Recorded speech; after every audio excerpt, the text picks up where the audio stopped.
নমস্কার বন্ধুরা, আজকে আমি মুগ ডাল সবজি দিয়ে রান্না করে দেখাবো। প্রথমে ডালটা একটু সামান্য নাড়াচাড়া করে একটু লাল করে নেব। সামান্য ডালটা ভাজা হয়ে গেছে, এবার জল দিয়ে দেবো।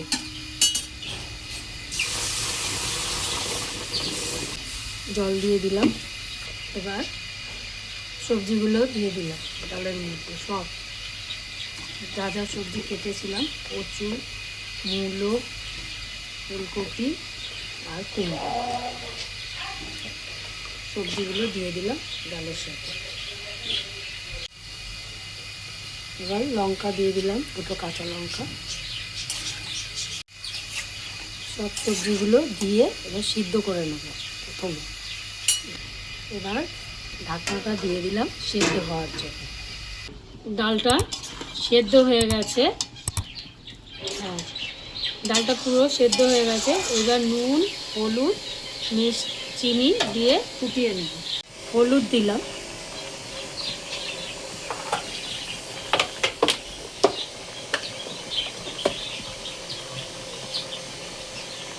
এক চামচ নুন দিলাম,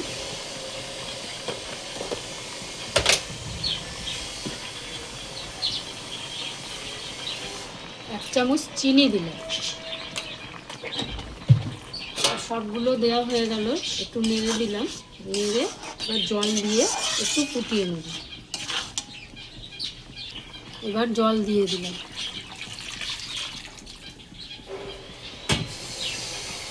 এবার ডালটা একটু ফুটে গেলে তারপরে নামিয়ে সম্বারা দেবো। এবার এই টমেটোটাও এর মধ্যে দিয়ে দিলাম। ডালটা ফুটে যাক। ডাল পুরো রেডি, ডাল হয়ে গেছে ফুটানো। এবার ডালটা ঢেলে নেব। ডালটা ঢেলে নিলাম বাটিতে। এবার সম্বারা দেবো। কড়াইতে তেল দেবো। কড়াইতে তেল দিয়ে দিলাম। তেলটা গরম হোক। এবার দিলাম শুকনো লঙ্কা, তারপরে দিলাম দুটো তেজপাতা, তারপরে দিলাম গোটা জিরে।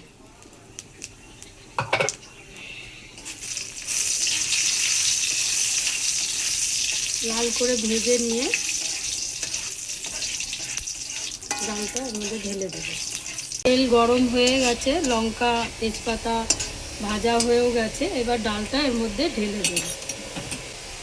ডালটা এর মধ্যে ঢেলে দিলাম।